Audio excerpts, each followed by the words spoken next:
Hello guys, so let's start our topic which is gel electrophoresis. Exciting to. So what we're going to learn today are the principles, the reagents and procedure behind electrophoresis. Okay, I know you have an idea already. And guys, the end product of what we're achieving should be looking like this. Okay, so this is your agarose gel. So your sample has already been run through the electric current at nag-migrate na sila, okay? From the cathode, from the negative charge area to the positive charge area. So dito, yung mga scientists, guys, what they're looking for is the presence of TGF-beta1 gene among diabetic patients, okay, or DM patients. So they have 9 patients in all, okay? And in this M lane, so your M stands for molecular weight markers, or this serves as your standard, okay? Isa tong reagent, wherein this will be your basis, or this is also called as DNA ladder. So this will be your basis kung ano yung length ng DNA. So ang length ng DNA, guys, the unit is BP, which means base pair, okay? So kung thousands naman, so kung ang 1,000 meter is equal to 1 kilometer, 1,000 base pairs will be equal to 1 kilo base pair. Okay? So, base pair or KBP. So, pag na-encounter nyo yun na, the base pairs. So, here, ang unit BP. So, notice the DNA ladder or molecular weight marker. So, 3,000 base pair dito. Ang mahaba, pinakamahaba, 1,500 base pair. And so, ang pinakamaikli is 100 base pair. Andito sa almost end of the agarose gel. So, guys, kung anong tumapat dito sa ating DNA ladder or molecular weight marker, yun yung base pair nung sa patient. Okay, so notice, dito na muna tayo sa lane 2. Yan. There's a DNA fragment here. And you notice there is a line. So, ang katapat niya is 1,500 base pair. So, ibig sabihin, guys, si patient 2 has also a DNA fragment that has 1,500 base pair. But aside from that, all from patient 1 to 9, they all have 600 of DNA fragment which has 600 base pair. And this one points to your TGF-beta1 gene. Therefore, guys, from patient 1 to 9, they all have this gene, okay? Ma'am, why does it light up? This agarose gel is lighting up. So, because it was stained by a fluorescent dye stain, which is ethidium bromide, okay? So, fluorescent, so you need to visualize it under UV light or trans-illuminator. Yan. So, pag-aaralan natin yan. Pero dapat, ang end product ng electrophoresis, magmumukhang ganito. Okay? And now, if you want to get the DNA fragment, itong 600 base pair, you could now elute it. So, cut the agarose gel, get the DNA portion, and elute it. Okay? So, wash it, pwede mong kunin yung base pair na yun or DNA fragment. So, yan ang pag-aaral natin kung paano ma-achieve yan ngayong araw. Okay, so what's the principle behind your gel electrophoresis?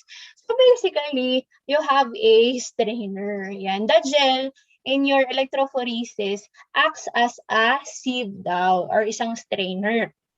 Hindi ba guys? Sa strainer, it will separate the particles. Okay, so if you have a bigger particle, it will stay on the sieve, yung mga malalaking particles, but yung mga mas pino, it will pass through the sieve, okay? So sa gel electrophoresis, guys, so pinakamabilis na mag-migrate sa ating electric field ay yung mga maliliit na DNA or RNA fragments at ang mga mabagal ay yung mga malalaking fragments, okay? Or mas may mahabang base pair. So your gel electrophoresis is very important in separating, detecting, visualizing, because we could stain it, and purifying your DNA, RNA, protein using an electric field applied to a gel matrix. Okay? So gel will be your agarose gel or your polyacrylamide gel, pero mag-focus tayo sa agarose gel. Electrophoresis, so we use an electric field. Okay, so may relationship ang electric field dito.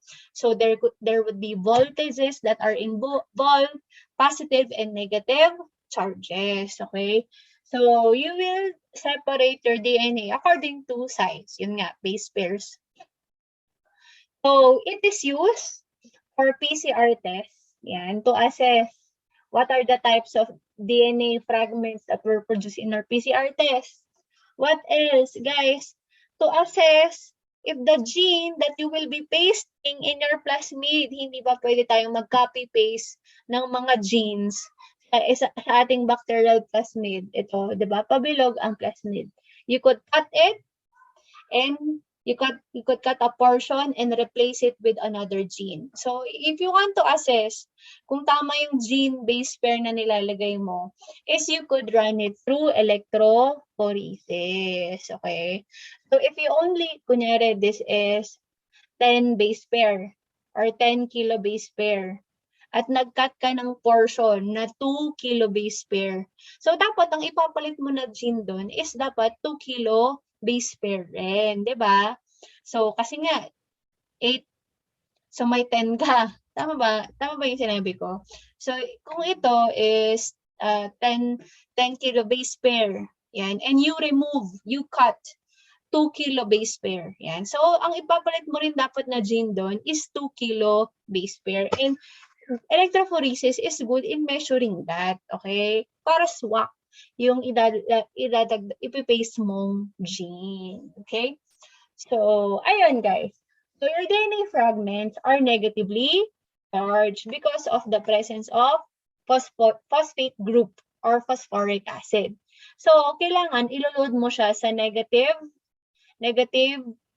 side of the electric field in the cathode. Okay? And it will migrate towards the anode. Okay? So, the separation, sabi, could take about 30 to 45 minutes. Okay? Huwag naman masyado pa sobra, kundi lalampas na yung DNA fragments. Huwag naman yung sobrang matagal. Okay? Because may disadvantage rin ang mga sobrang long electrical runs. Yan. Because all DNA fragments have the same amount of charge per mass, small fragments move through the gel faster than the larger ones. Yan. So the voltage supply that we place is around 60 to 120 volts depending on the protocol. Okay? So they will separate in bands. Okay? So we want to optimize this test. As much as possible, hindi patong-patong yung bands, correct? Kaya natin aaralan ito. As much as possible, maganda yung migration nila para mas ma-identify mo talaga kung ano yung size nila. So dapat, diba, we will adhere to the principles that we will learn today. So let's learn about the equipment and reagents. Yan. So may power supply, may gel tank, di ko nasulat to or gel box, or gel chamber, okay? And we have this casting tray. So this casting tray, this is the place where we will cast your agarose, yan, kung saan natin imo-mold yung agarose natin. And we have these gel combs, yan. So bago natin, so ilagay muna natin yung casting tray, ilagay muna natin yung gel combs, then pour your agarose gel. So these gel combs will create holes or sample wells in the gel. So guys, dapat magkahiwalay yung gel box and gel chamber. Yan, ito yon, or gel tank. So yung casting tray, dapat, yan, it holds the agarose gel. Yung gel box, it will hold the agarose rin, but it will hold the casting tray. Yan, yun yung technical term. And we will have buffer dam or tapes here in your casting tray. Kasi guys, iba-iba eh. Depending on the electrophoresis electrophoresis machine. So, yung iba, tape lang. Ita-tape nila around the casting tray dito. Pero yung ibang casting tray, guys, may dam na siya. So, it will limit the movement of the agarose gel. So, maliit lang palang electrophoresis equipment, guys. And next, important reagent is your agarose gel. Dito tayo magfo-focus. So, this will be the matrix where we will load our samples and it will, where the DNA will migrate. Okay? So, let's just compare and contrast agarose and polyacrylamide. So the reuse, you will use it based on the DNA fragments that you are trying to measure, okay? Pag agarose gel, horizontal siya, pahiga. Ang vertical naman ang polyacrylamide.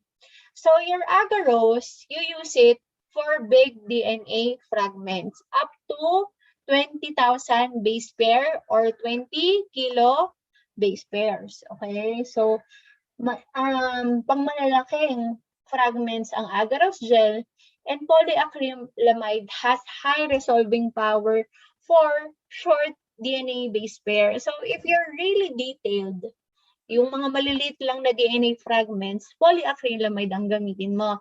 But if you are assessing large DNA fragments up to 20 kilo base pairs, you would use agarose gel. So far, malamang halos gagamit tayo lagi ng agarose gel.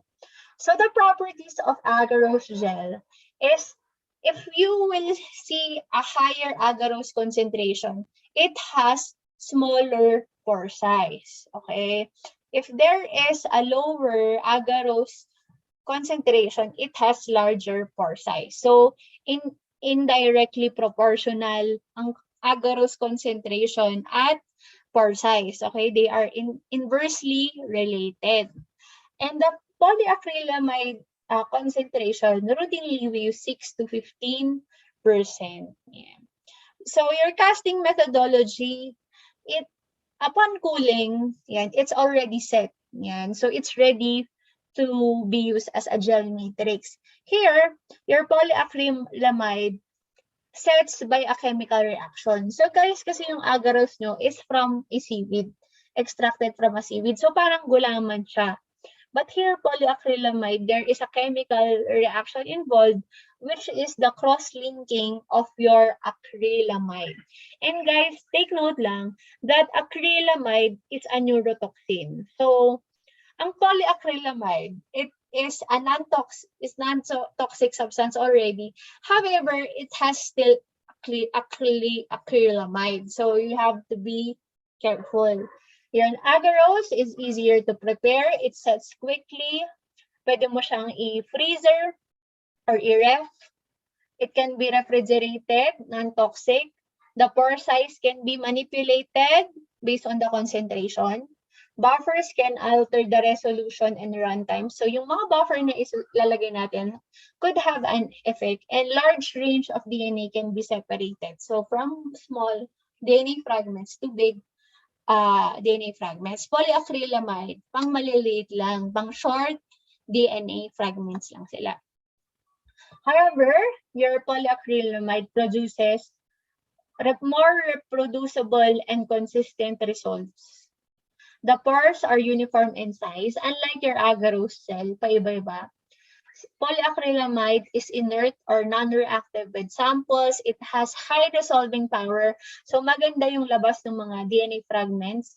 And it's very clear kasi kahit may yung DNA fragments, it could easily exhibit it. The pore size can be manipulated and buffers can alter the resolution and runtimes. Agarose do not have uniform pore size. Pag low percentage yung gel, it could be weak and may break.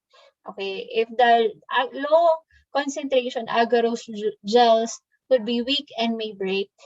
High percentage gels may be brittle naman and may not set evenly. However, it's so easy to prepare. Parang gulaman nga lang. Your polyacrylamide, you need PPE. Bubbles may form and longer wait time. because of the chemical reaction that we are waiting. So here, this is your agarose gel concentration. What we usually use is 1 to 2%. However, depende naman kasi sa DNA fragments na i-measure mo. Okay? So kung 1 to 2, 1%, so 400 to 8,000 na base pair. Okay? Or to 100 to 3,000 base pair long. Yan. So you should have an idea how long is the plasmids you are using. Yan. So kanina, may nagbabasa ko ng mga plasmids, example plasmids, so merong mga 2,700, ganyan. So pag 2,700, you will use 2% agarose concentration. Doon pasok eh.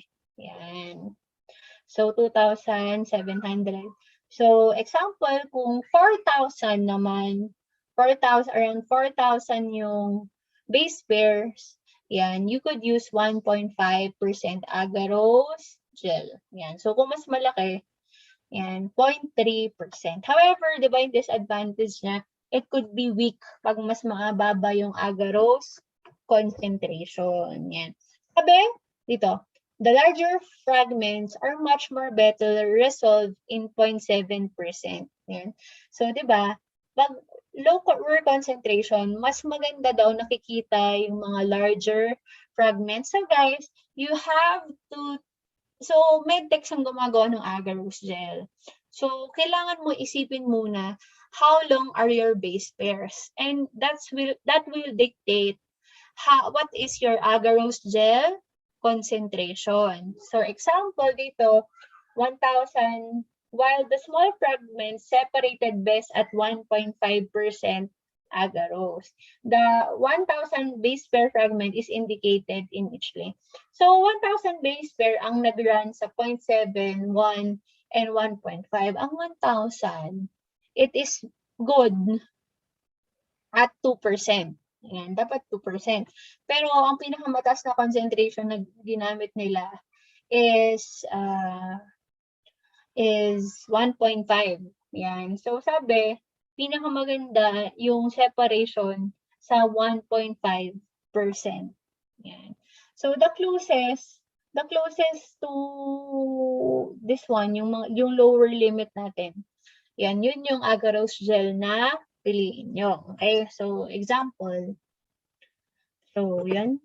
Low percentage gel has large pore size. However, it's weak. Yan, and so on. Opposite. So, agarose preparations are sufficiently pure to avoid problems such as electroendosmosis. A solvent flow toward one of the electrodes, usually the cathode, in opposition of the DNA or RNA migration. Hindi ba, di ba guys, pag sa may gel, when you move, kunya, ba, when you touch a gel, di ba, merong opposition. Yan. So, pag mag-migrate yung DNA at saka RNA towards the anode, may opposition. Ang tawag sa opposition na yon, yung kumukontra para mas maging mabilis siya, is electroendosmosis. It slows and distorts the migration of the sample. So, nilalabanan natin tong electroendosmosis by choosing the best agarose concentration. Yan. So, question. You wish to perform an electrophoretic resolution of your restriction enzyme digested DNA. The sizes, ito, may idea ka, of the expected fragments range from 100 to 500 base pair. So, merong dalawang available na agarose gel daw. One is 0.5% and the other is 2%.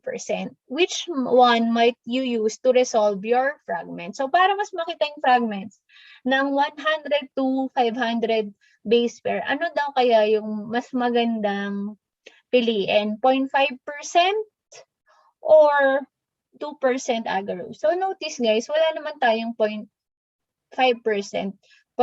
Pero, if you would hypothesize na pang malalaking DNA fragment siya. Yan. So, better choose 2% agarose gel since you will be handling shorter DNA fragments, and the better yung resolution or resolving power, I mean, ng mga high percentages, small pore size. Yan. So you could really see the separation of the DNA fragments. Okay? So pag shorter yung base pair, piliin yung higher percentage gel. So base it on this table. So you should have an idea of this table. Okay? Next, guys, is the buffer. Yan. So the buffer, guys, will allow that electricity will flow. So, meron tayong agarose gel. So, you will pour buffer. You will overlay the gel with buffer. So, the buffer has hydrogen ions. Okay. So, this will give the charge on your agarose gel. Bibigyan nyo ng charge so that it is able to conduct electricity para mag-pass yung electricity through the gel matrix. And since it's a buffer, it will maintain the pH. Okay, it will not cause extreme changes in your pH. Okay, so we have TAE, yan, TAE, TAE na lang, trace acetate EDTA, and we have TBE, trace borate EDTA. Yan. So meron tayong EDTA.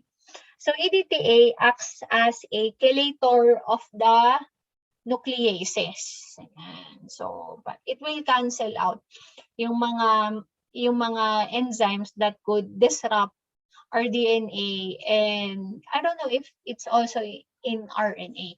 Pero yun, it could protect our DNA against DNases. So itong TAE, it has low buffering capacity. However, it has better conductivity. The migration is fast. For trace borate EDTA, it has high buffering capacity, so it does not change the pH so much. And however, the DNA migration is slower.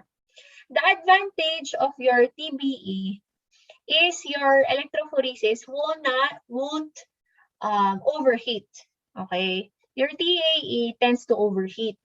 So, kung yung electrophoresis chamber mo, sinaksak mo for the next 40 minutes or 1 hour 30 minutes, yan. Actually, dapat hindi naman talaga masyadong pinapainit yung electrophoresis. So, mas maganda yung mga electrophoresis machine that could able to control the temperature. Kasi pwedeng mag-melt yung gel natin, and it could distort the results. Okay? So, yung TBE, it won't overheat. It is good for smaller fragments. Your TAE is better for large fragments. So, more than 2,000 base pairs or greater than 2 kilo base pairs. Yan. Or KB, yung iba. However, your TBE could be carcinogenic. Your borate could act as an enzyme inhibitor other than EDTA. However, it's more expensive. Yung TBE, parang it's better. Yeah. But however, you could use TAE if it's only a short electrophoresis run. Okay, so maikli lang naman. What else? We have MOPS, your MOPS buffer. This is an additive. So use at 1x. Yan. Sometimes nakikita ko 10x for the electrophoresis of RNA as the running buffer to separate RNA samples on agarose and formaldehyde agarose. Yan. Then for denaturing gels. So let's talk about that, denaturing gels. So it's an additive for RNA gel electrophoresis. We also have loading dye. So ang loading dye, guys, we mix it with our DNA sample. And this is the one that we add through the wells that were created from the gel comb. So your loading dye, guys, are important. Number 1, it adds mass or density to the DNA sample so that it will go into the well and make it sink to the bottom. So class, kasi your DNA, if you don't add loading dye, it could float. It could float off the gel. Okay? Pwede siyang lumabas agad. Okay? Di ba nagsisimula yung electrophoresis? Yan, palutang-lutang na siya. So, para mag-sink siya, yan, like this. Yan, mag-sink siya sa bottom. Kailangan, lagyan mo ng pampabigat, which are your glycerol, sucrose, or ficol. So, ina-edit ko to, naging ilcol na. Ficol, F-I-C-O-L-L, if I'm not mistaken. And yung loading dye, so may glycerol siya, we also add a tracking dye, okay? Para makita mo yung sample, okay? So here, either we use bromophenol. I think this is the most common blue. Most common stain, bromophenol blue or tracking dye, cresol red, orange, G-tartrazine, and xylene cyanol. So guys, mahalaga to so that you would know if your electrophoresis has already started. You could monitor it. However, you could already also add your ethidium bromide. Actually, pwede mo na siyang ilagay sa lagyan ng ethidium bromide, which is your fluorescent stain. Yan. Pero, yun, you could add it before starting or even after the electrophoresis run.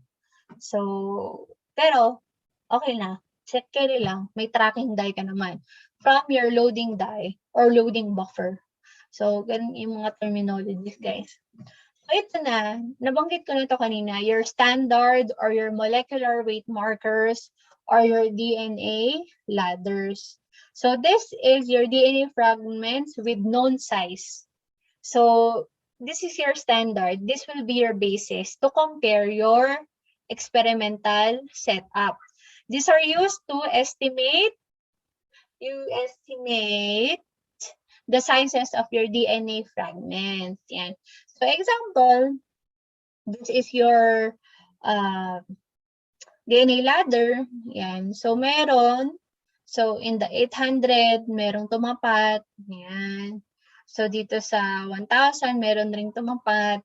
And so on. So, example, yan, DNA ladder, mas maganda nilalagay dito sa left side corner. May nakikita ako, nilalagay nila sa right-hand corner.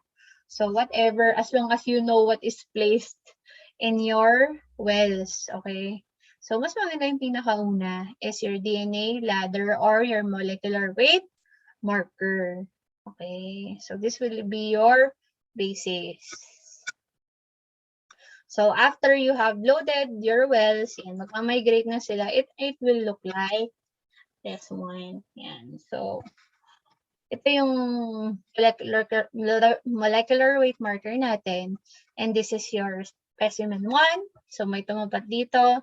Specimen 2, may tumapat dyan. Yan. Hindi niya nakalagay. But, you could read the reagent kung ano yung base pair na yon. So, your 3. So, dapat, guys, your DNA ladder is also performed on the same agarose gel. Dapat hindi hiwalay, okay? Kasi pag hiwalay, iba na yung temperature ng ibang agarose gel, yung ibang run na yon, iba yung temperature, iba yung heat, iba yung timpla, and so on. So, dapat, you did it on the same run, okay? So, example, my question. So, what lane or specimen na lane contains the longest DNA fragment? Sino yung may mahabang DNA fragment? Isn't it that pag yung fragment, it's closer to the starting point, to the negative side, negative electrode, it is bigger or longer. So, 1 ang sagot. Yan. Kasi siya lang yung merong nahuli. Next, what lane contains the shortest DNA fragment? So, hindi ba yung shortest? Siya yung pinakamabilis mag-migrate. So, the answer is 2. And what lane contains 1,500 base pair DNA fragment? So, this is your 1,500 base pair fragment. So, may tumapat na nasa lane 3. So, ang sagot is lane 3. Yeah. So, that's it. Nice. Galing, no? So, we also have RNA ladder. So, what's important with RNA ladder is you need to add denaturing agent. Okay? So, So, depending on your DNA ladder, kung pwede yung loading dye mo, may denaturing agent, depends on the protocol, okay? So, however, yung RNA ladder, or if you're doing RNA gel electrophoresis, mas maganda may denaturing agent. Depends on what you're looking for. If you want to only measure the single-stranded RNA or the linear RNA, kung mag-add ka ng denaturing agents, your formide, your urea, or caltropic agents, pag narinig nyo na yan, it makes your RNA linear in shape.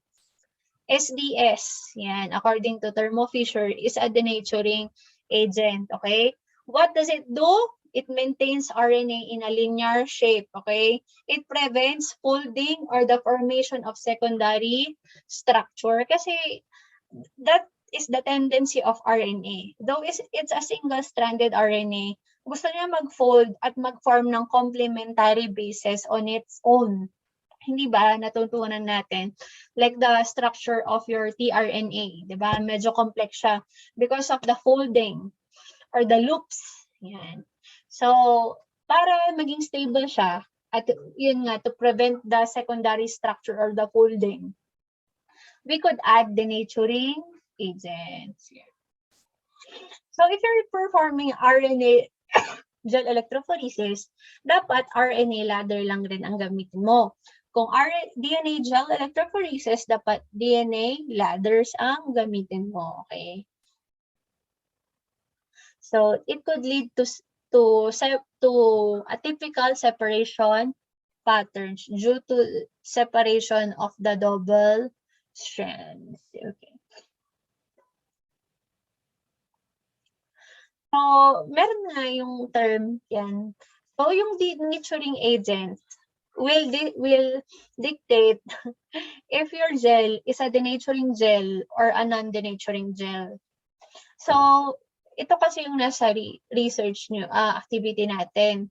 So, denaturing gel is when you add denaturing agents. Your non-denaturing gel or native gel is when you did not add denaturing agents. Yan. So, pag hindi ka nag-add ng denaturing agents, you want to see the primary, secondary, tertiary, and quaternary levels of the structure. Okay? Hindi ka nag-add ng kahit ano. There's no disruption in the structure. Okay? So, you want to see the cross-sectional. Gusto mo makita yung 3D structure ng DNA. However, if you want the DNA to just be straight, yan. So, ayaw mo siya mag-fold, ayaw mo siya maging complex, gusto mo lang siya maging linear, and in a primary structure, you should add SDS, urea, and so on. Okay, so yun lang naman yung pagkakaiba ng denaturing gel and non-denaturing gel. Pag non-denaturing gel, it's as is. Yan. Native gel. Parang meron pa nakikita naive. So, double check. And denaturing gel because you add denaturing agents. Or yun, caltropic agents.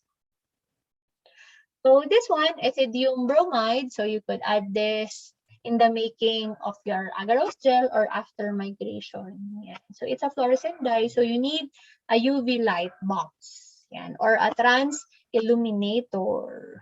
Yan. It's carcinogenic. So, meron tayong mas safe. Yan. This is a trans illuminator. Meron tayong mas safe, which is cyber green. Kasi it will show a green color. Cyber gold, it will show a gold color, or cyber 6 yung pangalan. Safer alternative, however, it's more expensive, and it's also seen under ultraviolet trans illuminator. So let's continue. So for the last part, we have electrophoresis procedure. And tingnan natin yung step by step niya, guys. So this is an overview. So prepare the agarose gel, then prepare your samples, your ladder, your samples, your ladder, your power chamber, power supply, source, tapos yung chamber kung saan ilalagay yung tray, we will visualize the sample through our dyes, through our trans-illuminator, tapos document. Yan. So, dapat alam mo yung niload mo DNA fragment or sample. So, prepare the agarose gel. So, in this image, guys, so this is a beaker. Dito ilalagay yung agarose tablets. Bongga to. You could use an agarose powder depending on your supplier. And you will need a buffer. So, notice, guys, pwede palang diluent yung buffer. Yung 3-borate EDTA buffer. So, or baka pwedeng distilled water rin. So far, baka may napanood data akong video, distilled water ang ginamit nila. So, how would you compute for the concentration of your agarose gel? So, grams agarose over milliliters of buffer times 100%. So, if you use 0.5 grams of agar and divide it in 50 ml buffer, it will times 100% will result to 1% agarose. So the concentration, di ba, it will depend on the DNA fragment. So you should have an idea how big it is. And you could dissolve it mechanically or manually by stirring it, then dissolve it completely using a microwave. So it's only short, 20 to 30 seconds lang, okay? We are preventing overboiling, okay? So once you have started to see small bubbles, okay na yun, stop na yun, okay? Don't overboil it because it will increase the concentration and the ionic concentration, percentage concentration, and ionic concentration since we used a buffer as a diluent. Okay, what else will you prepare? So you could add on your agarose gel stains, yan, para mag-light up rin yung agarose gel mo. So 1 microliter per 200 ml of gel solution. So here, gumamit ng 50 ml gel solution. So that's mga 2.5 microliters of DNA-safe stain. So it will emit green fluorescent when it will bind to a double-stranded DNA, and it will produce a red fluorescent when it will bind to a single-stranded DNA and an RNA. Okay, red sa single, green sa double. So this is your DNA safe stain. So nilalagay siya sa agarose gel. Now, prepare the gel box for casting. So this is where we will cast your agarose. Yan, ito yung gel box. So tanggalin mo yung casting tray. Yan. So here, nilagay niya yung comb. Okay? Tapos, pour mamaya yung agarose gel. So the comb will serve as a mold ng wells natin. Okay? So, yung iba, guys, yung itim dito is the buffer dams. So, itong itim. Yung iba, walang itim na yan. So, tape yung nilalagay. Okay? So, depending naman sa recommendation. So, yung iba, walang yung black na buffer dam.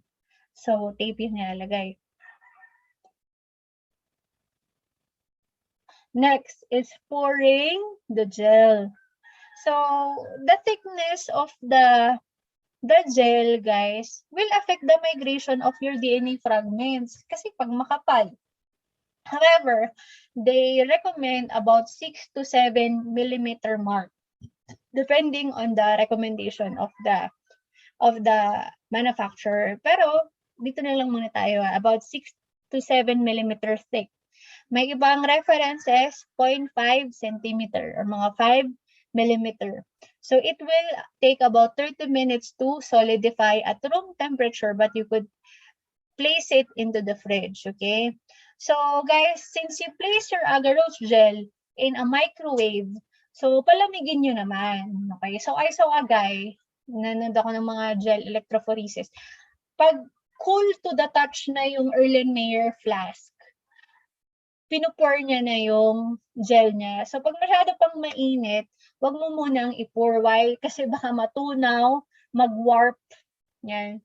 Hindi naman yung tunaw, di ba? Mag-change ng shape yung casting tray at saka yung comb. So, wag masyadong mainit pag ilalagay. And remove, once it has solidify, yan. Tanggalin mo na yung comb. Okay, be careful not to damage the gel.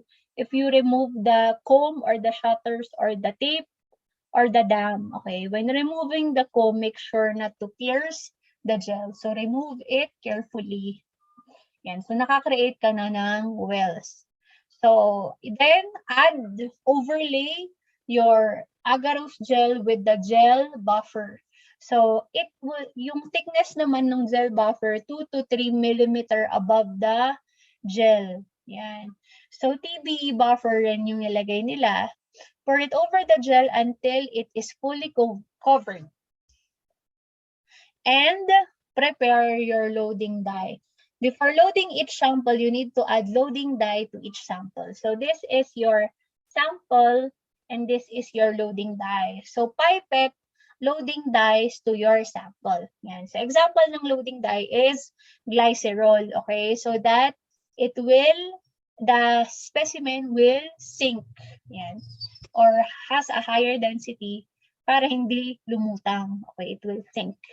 What else? The loading dye has dye already. Example, bromophenol blue para makita mo yung movement ng DNA.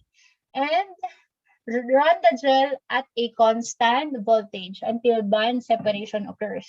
So the voltage will depend on the base pair that you will be testing. Yan. So connect the LEDs and set it. So sa kanya, 30 minutes at 50 volts. Yan. So takpan mo yung gel tray, okay? Kasi baka makuryente ka. Yan. So niload niya na dito. Yan. Niload niya, ayun o yung lines.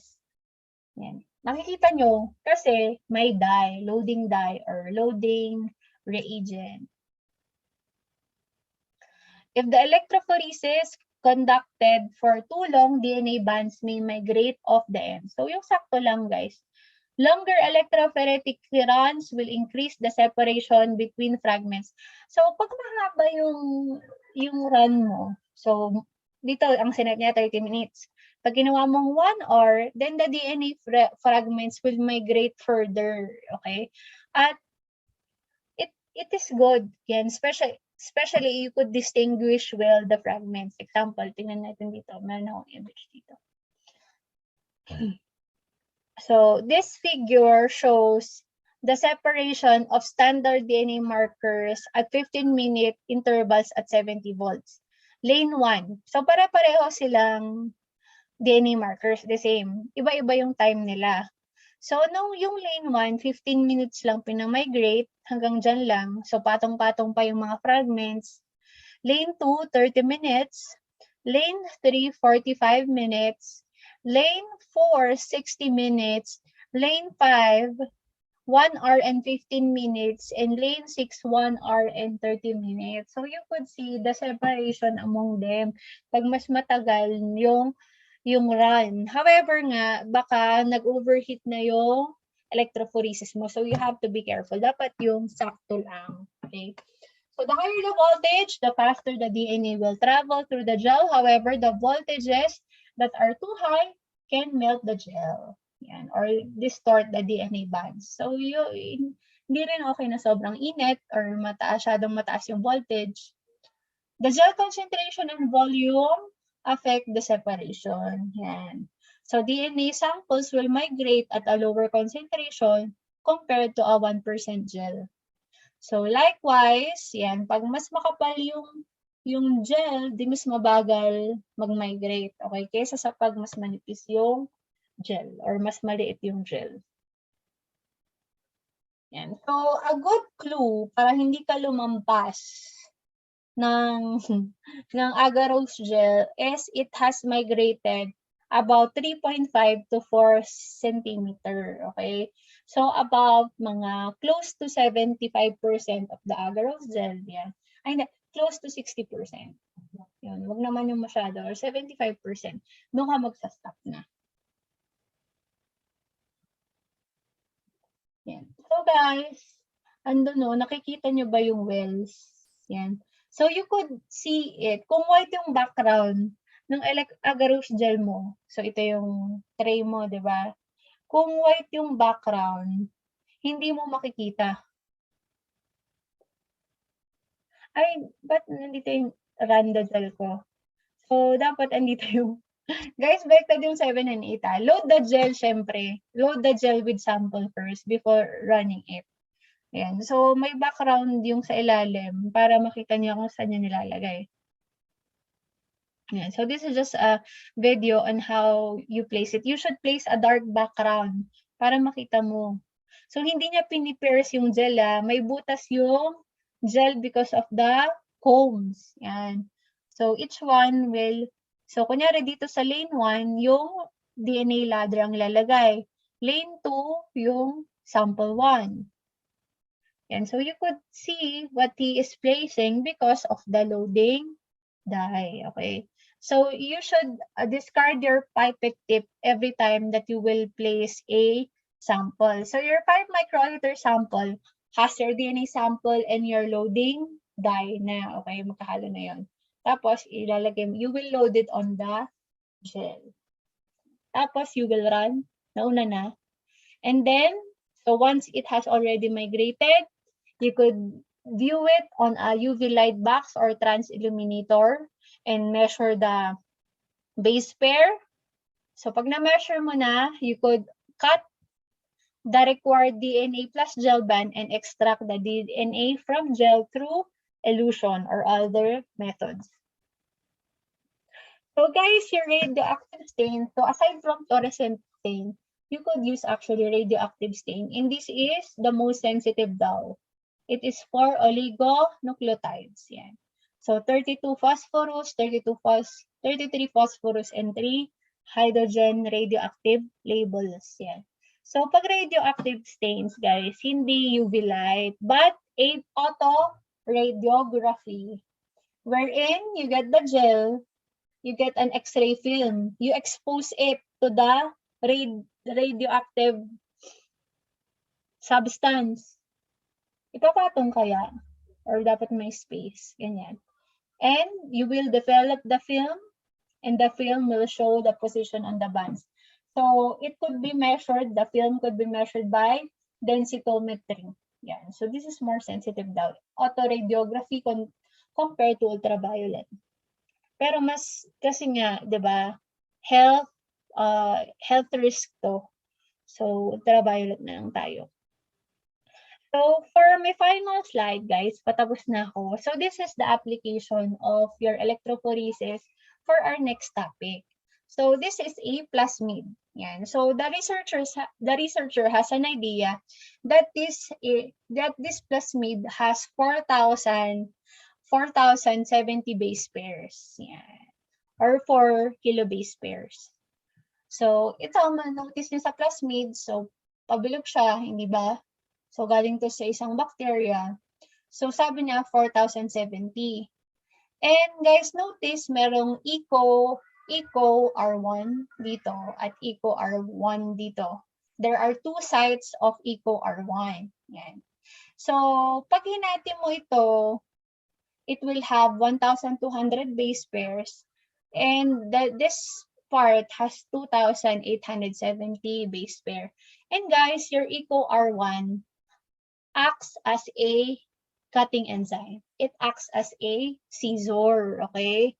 So, this eco R1 is our sites. Yan. Sites yan na pwedeng gupitin ng eco R1 enzyme.